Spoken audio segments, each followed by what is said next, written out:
bem-vindo a mais um episódio do Mulher em Foco. Hoje encerramos o mês de novembro, Grazi, com um tema que ultrapassa datas, campanhas e calendários da consciência negra. Eu sou Luciana Novaes e ao meu lado aqui Grazi Lemos e juntas conduziremos uma conversa profunda, necessária e inspiradora para marcar este momento especial. Boa noite, Grazi. Boa noite, Lu, tudo bom? E para essa conversa mais que especial, nossa convidada hoje é Elizabeth Santos Silva, a nossa Beth.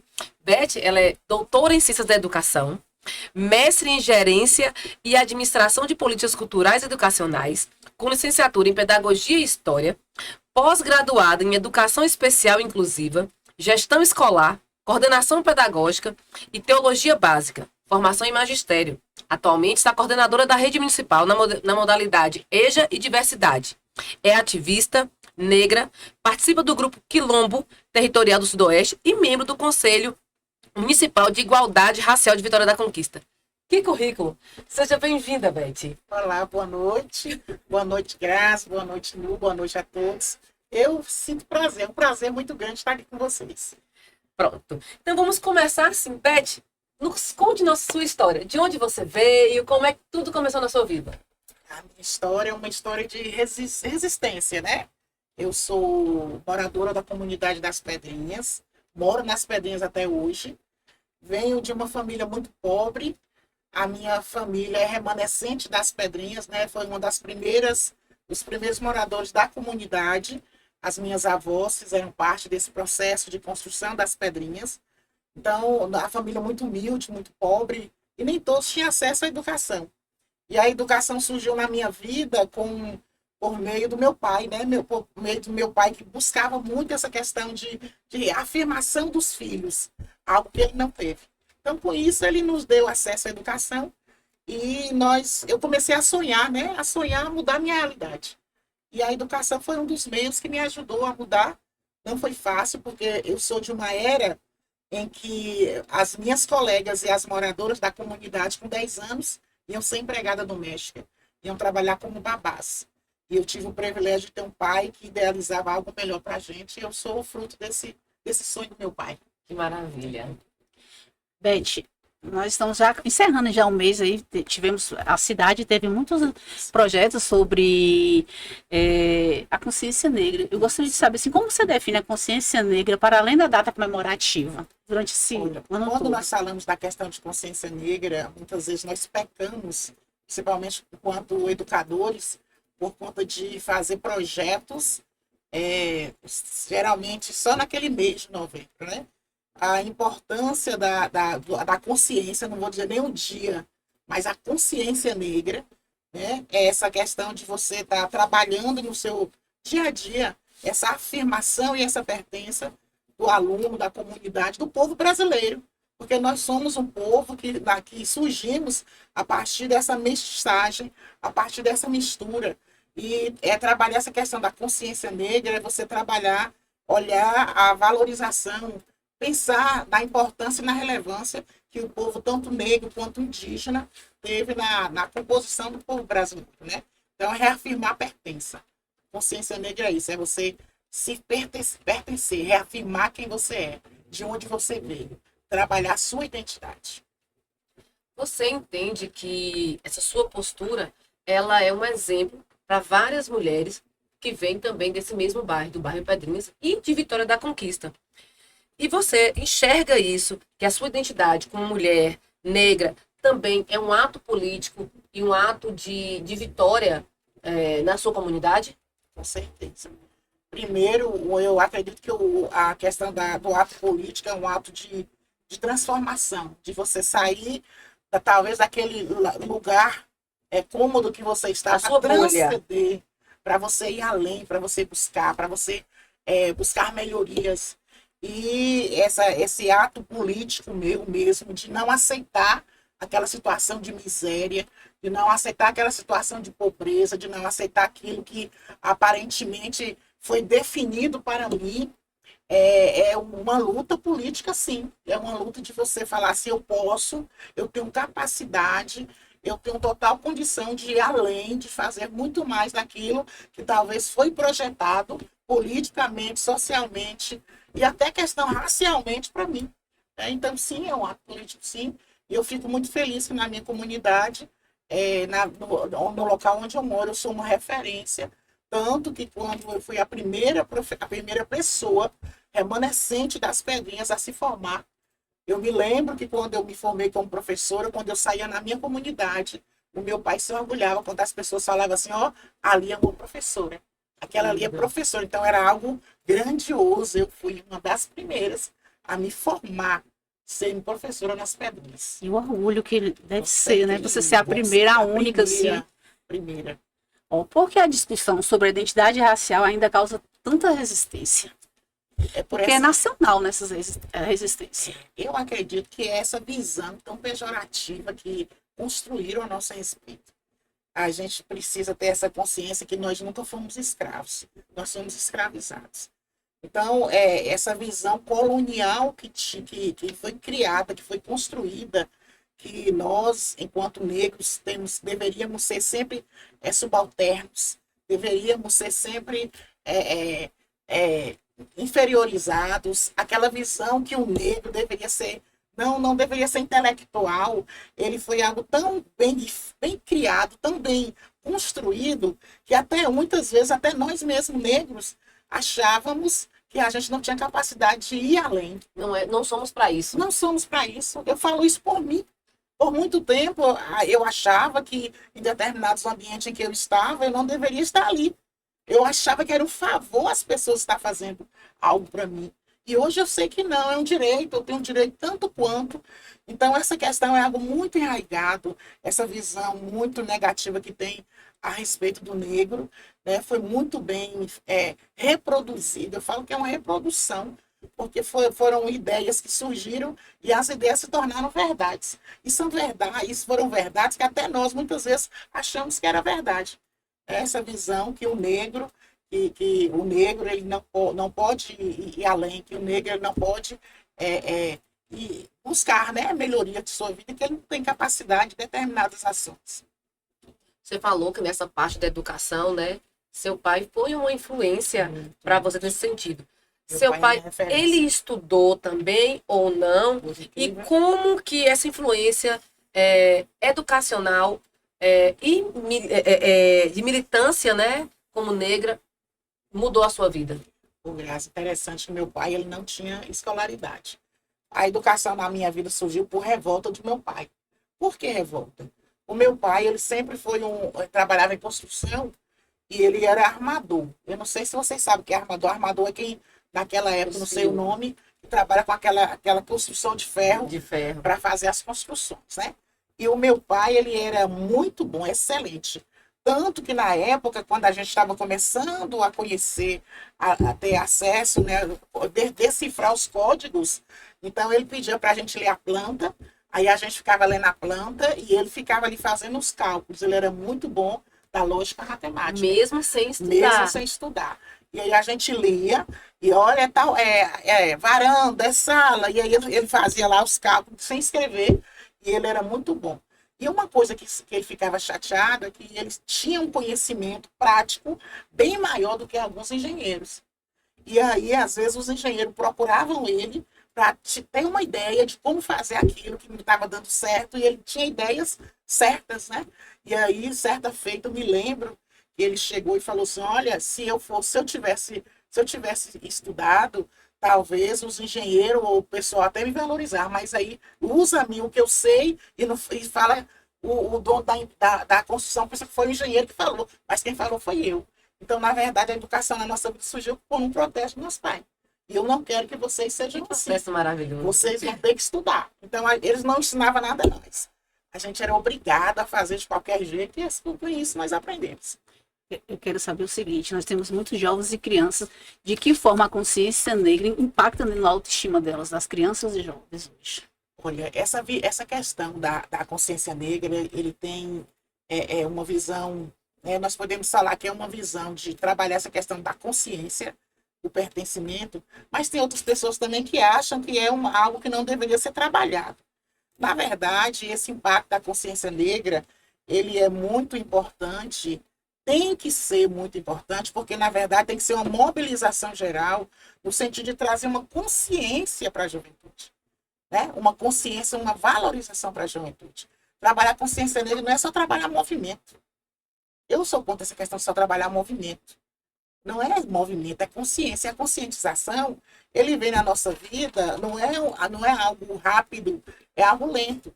Então tem que haver uma mobilização de toda a sociedade, da educação, da saúde, dos movimentos sociais, da família, nesse sentido de estar procurando romper isso. Principalmente para uma juventude que muitas vezes tem aquela visão de que, porque quando eu falo sobre essa questão do jovem, vamos analisar o jovem nessa questão de jovem da periferia.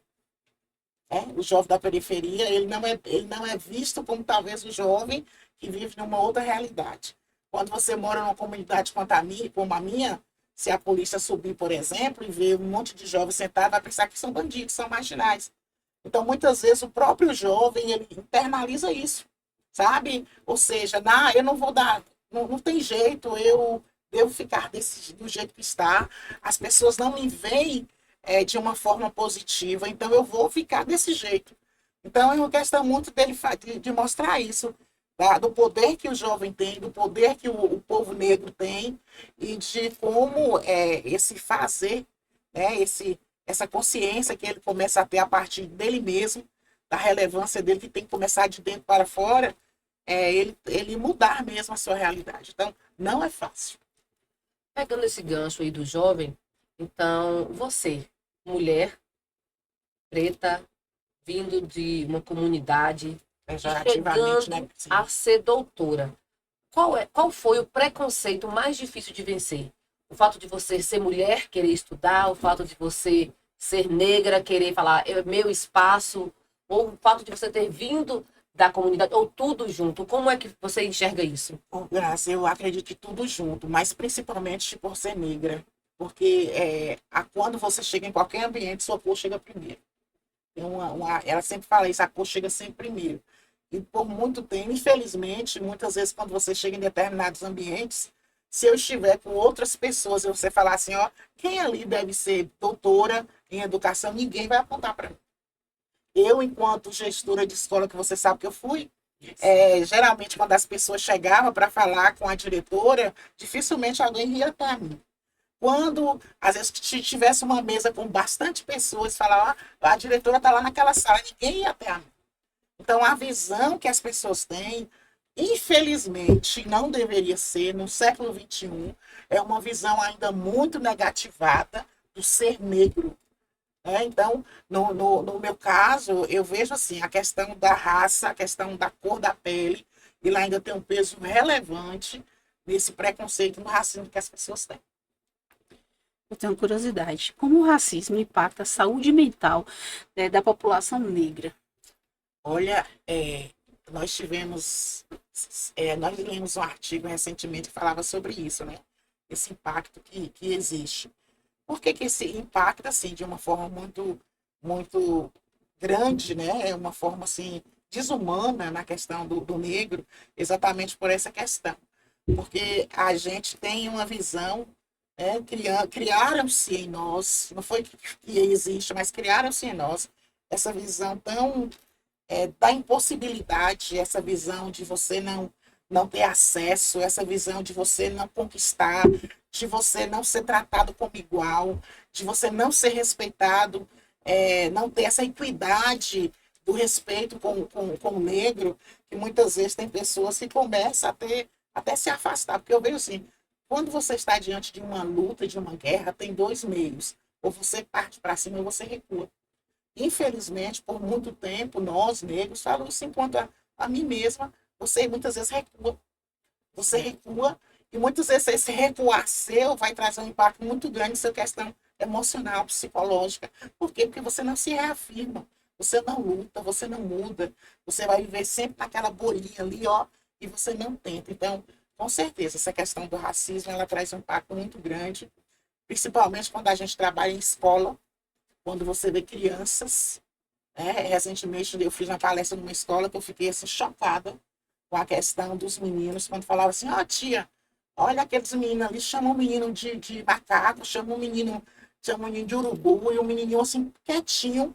Aí, quando eu vi assim, eu falei, meu Deus, olha quanto... Ou seja, Ainda continua. ainda continua. E crianças de Fundamental 1, sabe, Grazi? Crianças de Fundamental 1.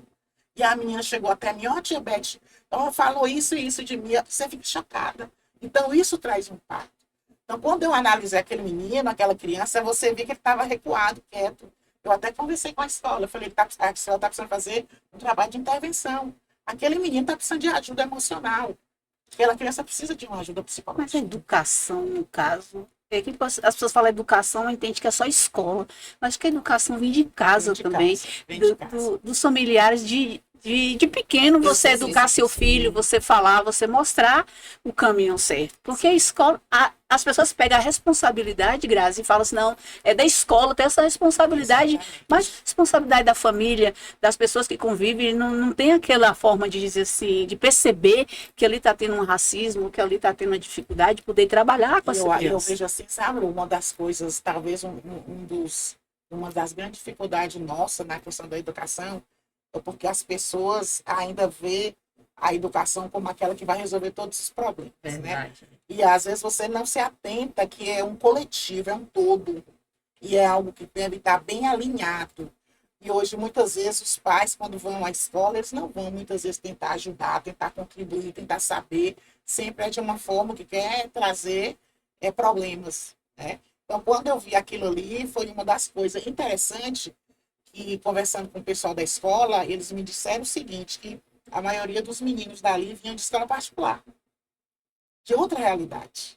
Então, e olha que são meninos que talvez estão na escola pública e observam se o menino está usando chinelo, se está usando sapato.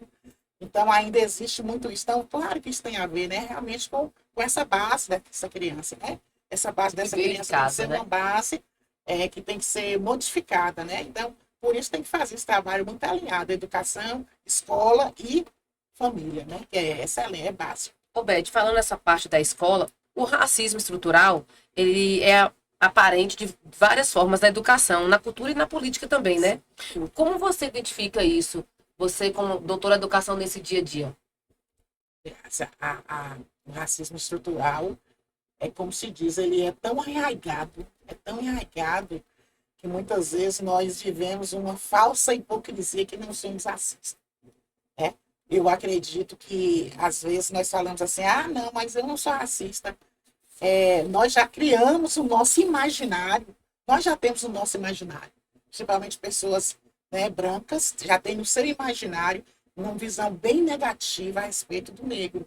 Por quê? Porque foi algo, aquela visão que se colocou que o negro ali é preguiçoso, que o negro não gosta de trabalhar, que o negro... Então, já criou no nosso imaginário, é algo tão sólido, gente. Por que existe racismo? Exatamente, é algo tão sólido, que estrutura todos os setores, né? Todos os setores. Você vai, por exemplo, numa saúde, eu falo isso porque eu já discuti em determinados ambientes, quando eu cheguei, certa feita eu estava sentada, e aí chegou uma senhorinha preta, de sandália e chinelinho, humildezinha, e a mulher foi tão desrespeitada, que aquilo me incomodou. Por que ela foi desrespeitada? Enquanto você vê que outros não tinham o mesmo tratamento. Então, é algo muito sólido, ou seja, os outros têm que ser as pessoas de uma pele, talvez tenha até a mesma condição social, mas só porque tem a pele... Eu ia falar isso, né? A gente viu esses dias, falando de um médico, como você falou, né? Tem uma roda, quem é a doutora nunca vai ser a Nunca preta. vai ser a preta. Um médico, quando chega assim, viu no jornal falando que a senhora foi atendida por um médico na preta, ele falou, não, o preto não vai me Preta atender. não vai me atender. Então, nesse mesmo sentido, às gente, vezes não é nem a classe social, é Não. literalmente a É a cor. cor. Infelizmente. Então, isso aí é Ai, muito que papo forte. maravilhoso, Lu, já tá chegando ao final, nem acredito. Passou rápido, não foi? Mas todo assunto, quando é bom, Grazi, passa rápido. Não, já quero a parte 2. Passa rápido mesmo. Então, para a gente terminar, qual a mensagem que você deixa para as mulheres negras que estão aí ocupando seus espaços ou tentando ocupar, seja ele na área acadêmica, principalmente na área política, que eu acho que você usando a política, você muda tudo. A política você consegue fazer leis, lutar, brigar, ser vista, ser ouvida. O que você diz para essas jovens de hoje, essas mulheres? Olha, uma das coisas as maiores marcas que eu tive, né, quando a gente quando eu gosto muito de ler as escrevivências, e fala muito sobre a questão da vida, sobre a questão da experiência, sobre a questão das dores, sobre a questão das nossas angústias, que muitas vezes são muitas e que as pessoas não compreendem. Nós vivemos em uma sociedade em quando eu falo de racismo, uma sociedade quando eu falo das minhas angústias, as pessoas acham que é bobagem. Isso não existe, isso é mimimi, que muitas vezes nós ouvimos, mas não é, gente. Não é. Tanto que quando eu participo de uma palestra, se for uma pessoa branca para falar sobre racismo, eu não vou dizer a verdade. Não tem papel de fala. Não tem papel de fala, não tem lugar de fala. Não tem Sabe? papel. Porque nós temos um lugar de fala. E a nossa fala, muitas vezes, não é uma fala teórica, é uma fala de vivência, de experiência, de angústia. Então, eu quero dizer assim, que nós, enquanto pessoas negras, pessoas pretas, né? Nós, enquanto mulheres, que muitas vezes fomos construídas dessa forma de a mulher sempre ser subalterna, sempre estar ali, sabe? Saber que nós somos capazes de ir além, nós somos capazes de lutar para buscar melhorias, não somente para a nossa família, porque muitas vezes nós pensamos só na família, mas para mim mesma, sabe? Da relevância de quem eu sou. Porque eu levei muito tempo para me valorizar, para buscar esse conhecimento. Eu fui fazer universidade com 38 anos de idade. Eu já era avó. Com 38 anos de idade, já era avó. Então, quando eu falei assim, não, eu vou pensar agora em mim, sabe? Aí eu comecei a estudar nessa expectativa de realizar meus sonhos, de buscar algo melhor para eu me sentir bem. Por quê? Porque era um sonho meu, eu queria algo mais. E por isso, às vezes você fala assim, meu Deus do céu, olha, tem pouco tempo, né? Foi ainda há pouco tempo e a gente consegue fazer uma bela caminhada. Então, as pessoas que estão me ouvindo nessa hora, eu quero deixar essa palavra, sabe? Nós podemos. Eu não sou feminista, eu já fui muito feminista, hoje eu sou mulherista, eu sou mulherista gostei. africana, né? O mulherismo africano, ele traz essa visão da mulher enquanto feminina, sim, enquanto mulher que tem a sua feminilidade, mas uma mulher que ela pode lutar, trabalhar, mas ela tem valores, ela tem preceitos que são básicos na sua vida. Então, eu sou mulherista nesse sentido de me ver enquanto mulher preta, mulher capaz e mulher que constrói, e constrói não somente para si só, mas para a sua família, para a sociedade. Então, a questão nossa, nós temos que ser, sim, essa visão política, essa visão social, e buscar sempre o melhor, né? Para a sociedade. Que maravilha. Beth, muito obrigada por estar aqui no Mulheres em Eu que Foco. agradeço. E vou usar a sua palavra, Grazi, eu quero a parte 2. E Grazi, onde assistir Mulheres em Foco? Grazi, por Aqui favor. no nosso Instagram, @União Brasil Mulher, _VDC. Então, não perca, viu? E aguarde o próximo episódio, que também tem muita novidade por aí.